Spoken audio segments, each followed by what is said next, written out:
ഈ അടുത്തായി ഒരു ഉസ്താദിൻ്റെ ഒരു വീഡിയോ ഇങ്ങനെ വാട്സപ്പിലൂടെയും സോഷ്യൽ മീഡിയ പ്ലാറ്റ്ഫോമിലൂടെയും ഇങ്ങനെ വൈറലായി പോയിക്കൊണ്ടിരിക്കുകയാണ്.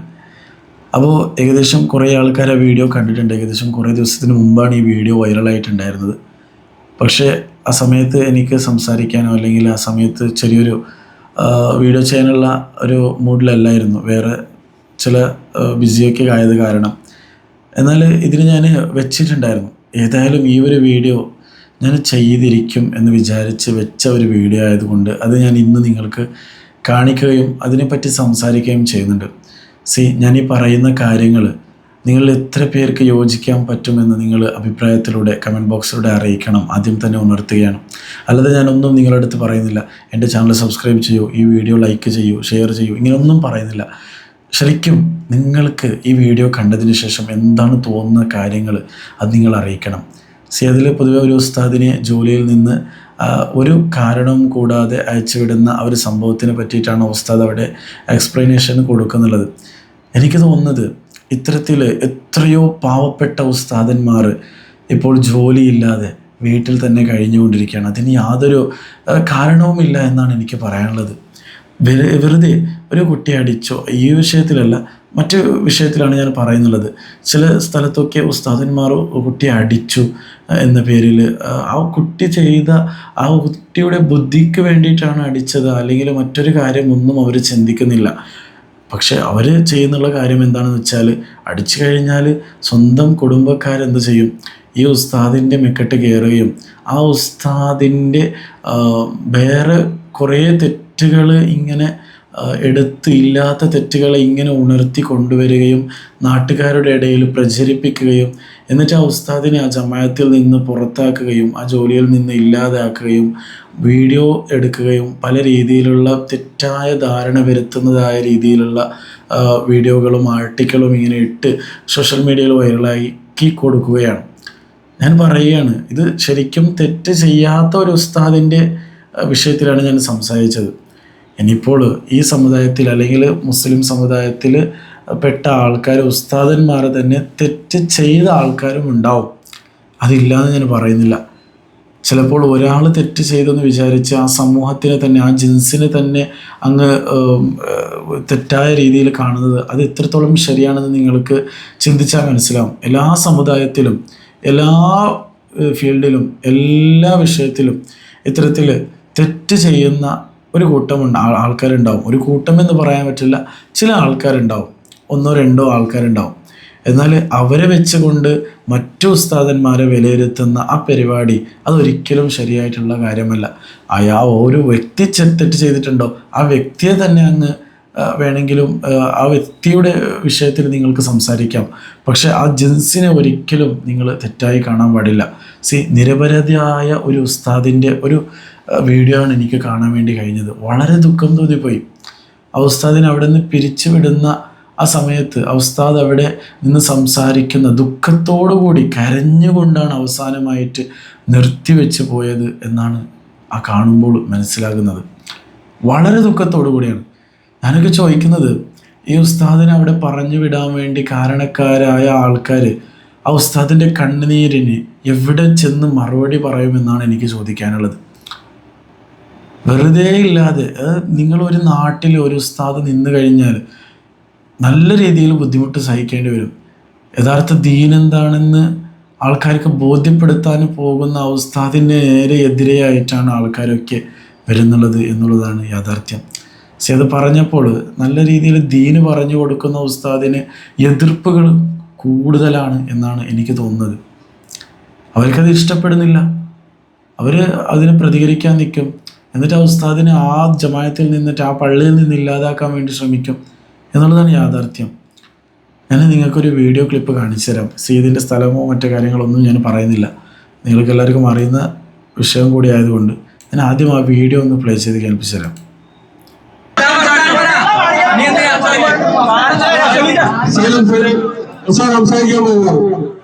നാല് റമദാനോളം ഞാനിവിടെ നിന്നു. ഈ 4 റമദാനോളം ഞാനിവിടെ നിൽക്കുന്ന സമയത്ത്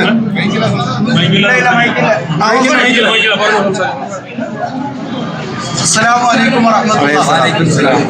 ബിസ്മില്ലാഹിർ റഹ്മാനിർ റഹീം. അൽഹംദുലില്ലാഹി റബ്ബിൽ ആലമീൻ. അസ്സലാത്തു വസ്സലാമു അലാ അഷ്റഫിൽ മുർസലീൻ വഅലാ ആലിഹി വസഹ്ബിഹി അജ്മഈൻ. അമ്മാ ബഅദ്. ഇവിടെ കമ്മിറ്റിയുടെ തീരുമാനപ്രകാരം ആ തീരുമാനത്തെ മാനിച്ചുകൊണ്ട് ഞാൻ ഈ പള്ളിയിൽ നിന്ന് ജോലിയിൽ നിന്ന് പിരിയുകയാണ്. കമ്മിറ്റിയുടെ തീരുമാനം ഈ ജോലിയുടെ പിരിയുന്ന സമയത്ത് ഞാൻ മദ്രസ പഠിപ്പിക്കുന്ന കുട്ടികൾ എൻ്റെ അടുത്ത് സങ്കടത്തോടുകൂടി പറഞ്ഞു, ഉസ്താദ് പോകുന്നതിൽ ഭയങ്കര വിഷമമുണ്ട്. അതേ പ്രകാരം തന്നെ ഉസ്താദ് പോയി കഴിഞ്ഞാൽ ഞങ്ങൾ മദ്രസയിൽ ഇനി പഠിക്കാൻ വരുന്നില്ല എന്ന് പറഞ്ഞു. ആ സമയത്ത് ഞാൻ പറഞ്ഞൊരു വർത്താനുണ്ട്, ഇവിടെ എനിക്ക് പുറത്ത് കുറേ പള്ളികൾ കിട്ടും, ജോലിക്ക് കിട്ടും, പക്ഷെ നിങ്ങൾക്ക് മദ്രസ ഒന്നേ ഉള്ളൂ, നിങ്ങൾക്ക് പള്ളി ഒന്നേ ഉള്ളൂ, നിങ്ങൾക്ക് മക്കാം ഒന്നേ ഉള്ളൂ. അപ്പൊ ആ മദ്രസയും മക്ബറയും പള്ളിയും ഒക്കെ പരിപാലിപ്പിക്കേണ്ടത്, അതിന്റെ ചുമതലകൾ ഏറ്റെടുത്ത് നടക്കേണ്ടത് എല്ലാവരും കൂടിയാണെന്ന് ഞാൻ ഓർമ്മപ്പെടുത്തുകയുണ്ടായത്. ഇവിടെ ഈ ഞാൻ എന്ന വ്യക്തി ഇത്രയും കാലം ജോലി ചെയ്യുന്നതിൻ്റെ ഇടയിൽ ഏതെങ്കിലും രൂപത്തിലുള്ള ഒരു സ്ത്രീ വിഷയമോ മദ്രസ കുട്ടികളെ ഉപദ്രവിക്കുന്ന വിഷയമോ സാമ്പത്തികമായിട്ടുള്ള പ്രശ്നങ്ങളോ ഞാൻ ഉണ്ടാക്കിയിട്ടില്ല. ഒരു മര്യാദപരമായിട്ടുള്ള ഒരു രൂപത്തിൽ എന്നോട് വന്ന് പറയണം ഉസ്താദ് ഇവിടുന്ന് പോകണമെന്ന് പറഞ്ഞാൽ ഞാൻ പോകും, കടിച്ചു തൂങ്ങൂല. നിലവിൽ ഈ കൂട്ടത്തിൽപ്പെട്ട പല ആളുകളും എന്നോട് പറഞ്ഞു ഉസ്താദ് ഇവിടുന്ന് പോകരുത്, അതിന് വേണ്ട കാര്യങ്ങളൊക്കെ ഞാൻ ചെയ്തുതരാം, ഉസ്താദിന് കുത്തുബോധനോ ആരും അവിടെ കയറാതെ ഞങ്ങൾ കുത്തുബോധിക്കാന്ന് പറഞ്ഞു.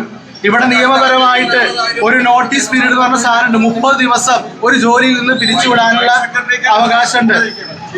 30 ഇത് പറയുന്ന സമയത്താണ് എനിക്ക് ഓർമ്മയിൽ വരുന്നുള്ളത്.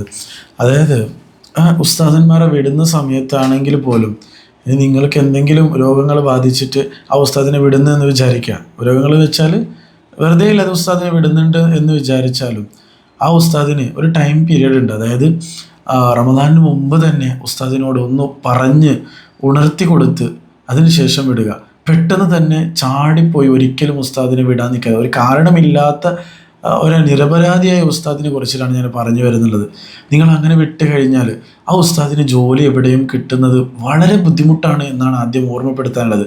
ഈ അടുത്ത് തന്നെ ഞാനൊരു വീഡിയോ ചെയ്തിട്ടുണ്ടായിരുന്നു, ഒരു ഷോർട്ട് വീഡിയോ. അതിനകത്ത് പറഞ്ഞിട്ടുണ്ടായിരുന്ന ഒരു സ്റ്റോറി ഉണ്ട്. അതായത് ഒരു ഉസ്താദ് എൻ്റെ അടുത്ത് വന്ന് പറഞ്ഞു, ഉസ്താദ് എന്നെ അവിടുന്ന് ഒരു സ്ഥലത്ത് ജോലിയിലാണ് ഉണ്ടായിരുന്നത്, പെട്ടെന്ന് തന്നെ എന്നെ അവിടുന്ന് വിട്ടയച്ചു, എനിക്കിപ്പോൾ ജോലിയില്ലാതെ ഞാൻ അങ്ങോട്ടും ഇങ്ങോട്ടും പോയിക്കൊണ്ടിരിക്കുകയാണ്, വീട്ടിൻ്റെ വാടക കൊടുക്കാനും അതേപോലെ മറ്റേ കാര്യത്തിനും വീട്ടിൽ പെൺമക്കളുണ്ട് അവരെ കെട്ടിച്ചു വിടാനും ആ കുട്ടികളെ വളർത്താനുമുള്ള പണം പോലും എനിക്ക് ശരിക്കും കിട്ടുന്നില്ല, ഇപ്പോൾ എന്ത് ചെയ്യണമെന്നറിയാതെ പ്രയാസപ്പെട്ടുകൊണ്ടിരിക്കുകയാണെന്നാണ് ആ ഉസ്താദ് എൻ്റെ അടുത്ത് ദുഃഖത്തോടു കൂടി പറഞ്ഞിട്ടുണ്ടായിരുന്നത്. അപ്പോൾ ഞാൻ പറഞ്ഞു വരുന്നത്, ആ ഉസ്താദിൻ്റെ കണ്ണുനീര് എവിടെ ചെന്ന് ആ കമ്മിറ്റിക്കാർ തീർക്കും എന്നാണ് എനിക്ക് ചോദിക്കാനുള്ളത്. ഇത് അങ്ങനെയല്ല. ഇവർ കമ്മിറ്റി അധികാരമുണ്ടെന്ന് വിചാരിച്ച് ഏത് സമയത്തും ഉസ്താദിനെ ഇങ്ങനെ പിരിപ്പിച്ച് വിടാം, ഉസ്താദിനെ ഇവിടെ നിന്ന് അയച്ചു വിടാം എന്ന് നിങ്ങൾ ഒരിക്കലും കരുതാൻ പാടില്ല. അള്ളാഹുവിൻ്റെ ദീനാണ് പഠിപ്പിക്കാൻ വേണ്ടിയിട്ട് അവരെ ഇവിടെ ജോലി ചെയ്തുകൊണ്ടിരിക്കുന്നത്. അതും തുച്ഛ ശമ്പളത്തിന് ഒരു ഏറിപ്പോയാൽ 15,000 അല്ലെങ്കിൽ 20,000-നോ 20,000-ന് കുറവാണ് മിക്ക പള്ളിയിലും, 15-നാണ് അധികമായിട്ടും ജോലിയുടെ സാലറി കൊടുക്കാറുള്ളത്. ഈ ശമ്പളത്തിന് അവർ നിൽക്കുകയും അവരെ കുടുംബത്തിനെ പോറ്റുകയും മറ്റു കാര്യങ്ങളൊക്കെ ചെയ്യുകയും അവരുടെ എല്ലാ ഡ്രീം എന്ന് വെച്ചിട്ട് അവർക്ക് കുറേ ആഗ്രഹങ്ങളുണ്ടാവും, അതൊക്കെ അങ്ങ് ഒതുക്കി വെച്ചിട്ടാണ് അവർ ജീവിച്ചു കൊണ്ടിരിക്കുന്നത് എന്നും കൂടി ഈ സാന്ദർഭികത്തിൽ ഓർമ്മപ്പെടുത്തിക്കൊണ്ടിരിക്കുകയാണ്. ഓക്കെ, അടുത്ത് അതിൻ്റെ ഭാഗം കൂടി കേട്ട് നോക്കാം. ദിവസം വരെ ഒരു പുതിയ ജോലി കണ്ടെത്താൻ ഇവിടെയുള്ള ആളുകളോട് യാത്ര പറയാനുള്ള അവസരമുണ്ട്. എനിക്ക് അങ്ങനെ ഞങ്ങൾ ചെയ്തു തരണം, നിയമപരമായിട്ട് നിങ്ങളൊന്ന് വിളിച്ചു, ഞാൻ വേണ്ടാന്ന് പറഞ്ഞു. അതേ പ്രകാരം തന്നെ ഇവിടെ നിന്ന് ഈ മഹലിൽ നിന്ന് ഒരംഗമെങ്കിലും ഈ ഉസ്താദ് ഇവിടെ നിൽക്കണമെന്ന രൂപത്തിൽ വഖഫ് ബോർഡിൽ പെറ്റീഷൻ വെച്ച് കഴിഞ്ഞാൽ ഇവിടെ ഒരു തെരഞ്ഞെടുപ്പ് നടത്തി ആ ഉസ്താദ് നിൽക്കണോ വേണ്ടയോ തീരുമാനിക്കാൻ പറ്റും. ഇങ്ങനെയുള്ള പലതരത്തിലുള്ള നിയമപരമായിട്ടും അല്ലാതെയും ഏത് രൂപത്തിൽ ഉസ്താദിനെ സഹായിക്കാമെന്ന് പറഞ്ഞു വന്നിട്ടും ഞാൻ പറഞ്ഞു ഞാനിവിടെ നിൽക്കില്ല, ഈ വെള്ളിയാഴ്ച കഴിഞ്ഞാൽ ഞാനിവിടെ ഖത്തീബല്ല, ഞാൻ പോകും. കാരണം ഞാൻ ഇനി ഇവിടെ നിന്ന് കഴിഞ്ഞാൽ ഈ മഹലിൽ 2 തട്ടാകും. പക്ഷേ എന്നെ സംബന്ധിച്ചിടത്തോളം എന്നെ സ്നേഹിച്ചവരാ നിങ്ങൾ, എന്നെ സഹായിച്ചവരാ നിങ്ങൾ, എനിക്ക് എല്ലാ സഹകരണങ്ങളും നൽകിയവരവര്. ഞാൻ പോകുന്നതിനുള്ള കാരണം ഈ പള്ളിയിൽ വെച്ചെങ്കിലും പറയാനുള്ളൊരു അവസരം നൽകിയെങ്കിൽ ഇങ്ങനെ ഒരു പ്രശ്നം ഇവിടെ ഉണ്ടാകുന്നതായിരുന്നില്ല. ഈ നേരത്തെ പറഞ്ഞ പോലെ ഒരു പെണ്ണ് കേസോ അതല്ലെങ്കിൽ മറ്റെന്തെങ്കിലും കുട്ടികളെ ഉപദ്രവിക്കലോ സാമ്പത്തിക പ്രശ്നമാണെങ്കിൽ നിങ്ങളിങ്ങനെ ചെയ്യുന്നതിൽ ഞാൻ തൃപ്തിയോടുകൂടി പോകും. ഇവിടെ ഒരു മുതിർന്നവർ ചെയ്യുന്ന അതല്ലെങ്കിൽ ഇതുമായി ബന്ധപ്പെട്ട രൂപത്തിൽ ചെയ്യുന്നതിൻ്റെ രീതിയല്ല നടന്നുകൊണ്ടിരിക്കുന്നത്. നിങ്ങളൊന്ന് ഓർക്കണം, നമ്മളെ സംബന്ധിച്ചിടത്തോളം ആണുങ്ങളാ, നമ്മുടെ കുടുംബം വിഷമിക്കാൻ നമ്മൾ ആഗ്രഹിക്കില്ല. നമ്മൾ ഒരുപാട് വിഷമങ്ങൾ നമ്മുടെ ഉള്ളിൽ ഇങ്ങനെ ഒളിപ്പിച്ചു വെക്കും. എന്നാൽ നോക്കണം, ഈ ഒരു വിഷയം എൻ്റെ വാപ്പാക്ക് വിളിച്ചു പറയാൻ എൻ്റെ വാപ്പാക്ക് വിളിച്ചു പറയാൻ ആ വിഷയം എൻ്റെ ഉമ്മ കേൾക്കാൻ 4-5 ദിവസമായിട്ട് എൻ്റെ ഉമ്മ ഉറങ്ങിയിട്ടില്ല. ആ വീട്ടിലേക്ക് ഞാൻ കയറി ചെല്ലുമ്പോൾ മരിച്ച് വീട്ടിലേക്ക് ചെല്ലുന്ന പ്രതീതിയാ. എന്തിനാ സുഹൃത്തുക്കൾ, എനിക്ക് 30 വയസ്സുണ്ട്. എന്നെ ഇവിടെ എൻ്റെ വാപ്പ കൊണ്ടുവന്ന് സ്കൂളിൽ ചേർത്തുന്ന പോലെ ചേർത്തിയതല്ല. എന്നെ ഈ മഹലിൽ മജീദ് സാഹിബ് സെക്രട്ടറി ആയിരുന്നു. ഈ നിഹാസുദ്ദീൻ്റെ പറഞ്ഞുകൊണ്ടാണ് പരിചയപ്പെടുത്തിയിട്ട് ഞാനിവിടെ വരുന്നത്. എൻ്റെ ഉപ്പ വന്ന് എന്നെ കൊണ്ടൊന്ന് ചേർത്തിയതല്ല. പിന്നെ എന്തിനാണ് എന്നെ ഇവിടെ നിന്ന് പറഞ്ഞു വിടണം, അതല്ലെങ്കിൽ എന്നെ ഇവിടെ നിന്ന് തിരിച്ചു വിളിക്കണം, എൻ്റെ കുറ്റങ്ങളും നിങ്ങളുടെ മകന് ക്വാളിറ്റി ഇല്ല എന്ന് പറഞ്ഞിട്ട് ഒരു ഉപ്പാക്ക് വിളിച്ചു പറഞ്ഞത് എന്താ? എത്ര തെമ്മാടിയായ മോനാണെങ്കിൽ ആ ഉപ്പാക്ക് വിളിച്ചു പറഞ്ഞാൽ ആ ഉമ്മത് കേട്ട് കഴിഞ്ഞാൽ എത്ര വിഷമിക്കും, എത്ര സങ്കടപ്പെടും എന്നാലോചിച്ച് നോക്കി. അതിന് മാത്രം എന്ത് തെറ്റാണ് ഞാൻ ചെയ്തത്? എന്നോട് ഇവിടുന്ന് പോവാന്ന് പറഞ്ഞാൽ ഞാൻ പോകും.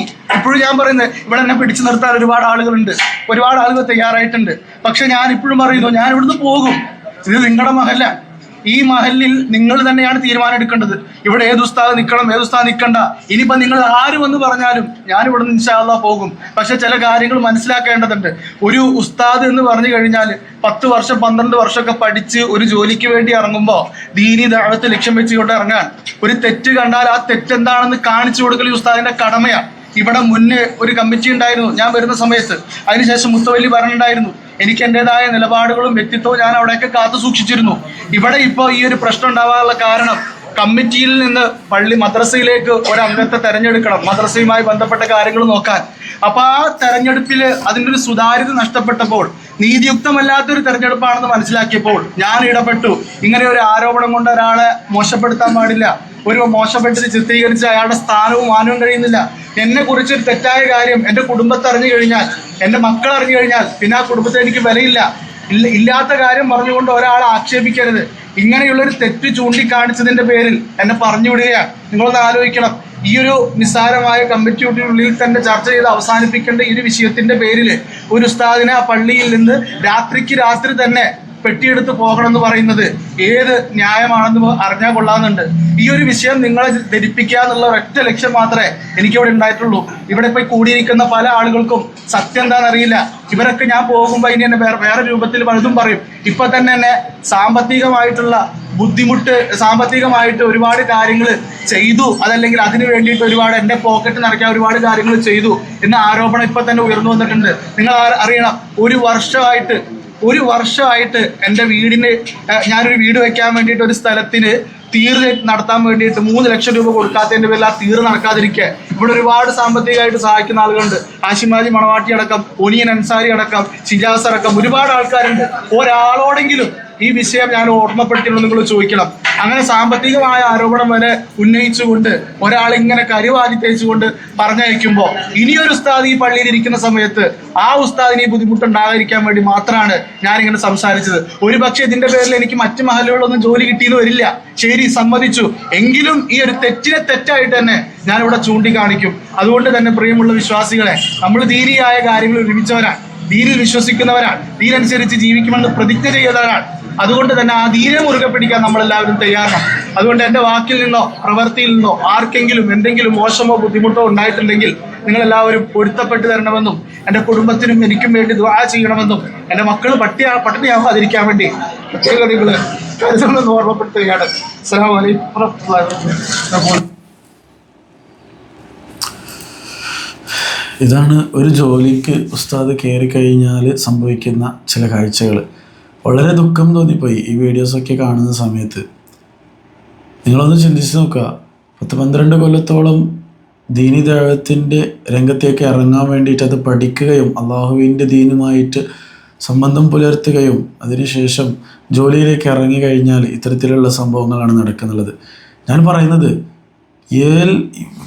എല്ലാ ജമാഅത്തിലും ഉസ്താദന്മാരെ ഒരു കാരണം വെച്ചാലും, ഒരു കാരണം പോലും ഇല്ലാതെ പുറത്തയക്കുന്ന സമയത്ത് ഇത്തരത്തിൽ സോഷ്യൽ മീഡിയ എന്ന് പറയുന്ന പ്ലാറ്റ്ഫോം ഉണ്ടെങ്കിൽ അവിടെ നിങ്ങൾ വീഡിയോ ചെയ്ത് ആ ജമാഅത്തിൻ്റെ വിഷയത്തിൽ എന്താണോ അവിടെ സംഭവിച്ചത് അത് എല്ലാവരിലേക്കും എത്തിച്ചു കൊടുക്കണമെന്നാണ് എനിക്ക് പറയാനുള്ളത്.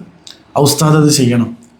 ഇത്തരത്തിലുള്ള കാഴ്ചകൾ ചെയ്താലേ നമ്മുടെ തെറ്റിദ്ധാരണ മാറിക്കിട്ടുമെന്നാണ് എനിക്ക് തോന്നുന്നത്. ഇല്ലെങ്കിൽ പല രീതിയിലുള്ള പല അഭിപ്രാചാരങ്ങൾ ഇങ്ങനെ വളർത്തി കൊണ്ടുപോകുമെന്നാണ് എനിക്ക് തോന്നിയിട്ടുള്ള പേഴ്സണലായിട്ടുള്ള കാര്യങ്ങൾ. ഈ വീഡിയോ കണ്ടപ്പോൾ നിങ്ങൾക്ക് എന്താണ് തോന്നിയത് നിങ്ങൾ തീർച്ചയായിട്ടും കമൻറ്റ് ബോക്സിലൂടെ അറിയിക്കുക. അല്ലാഹു സുബ്ഹാനഹു വ തആല നല്ല രീതിയിൽ നല്ല ബുദ്ധിയുള്ളവരായി മുമ്പോട്ട് പോകാൻ അള്ളാഹു നമുക്ക് തൗഫീക്ക് നൽകട്ടെ. കമ്മിറ്റി ഭാരവാഹികൾക്കൊക്കെ നല്ല ബോധം അള്ളാഹു ഇട്ട് കൊടുക്കട്ടെ എന്ന് നമുക്ക് പ്രാർത്ഥിക്കാം. ഏതായിട്ടും ആ ഉസ്താദിന് അള്ളാഹു ദീർഘായുസ്സും ആഫിയത്തും കൊടുക്കട്ടെ. നല്ലൊരു ജോലി അള്ളാഹു എത്തിച്ചു കൊടുക്കട്ടെ. വസ്സലാമു അലൈക്കും വറഹ്മത്തുള്ളാഹി വബറകാതുഹു.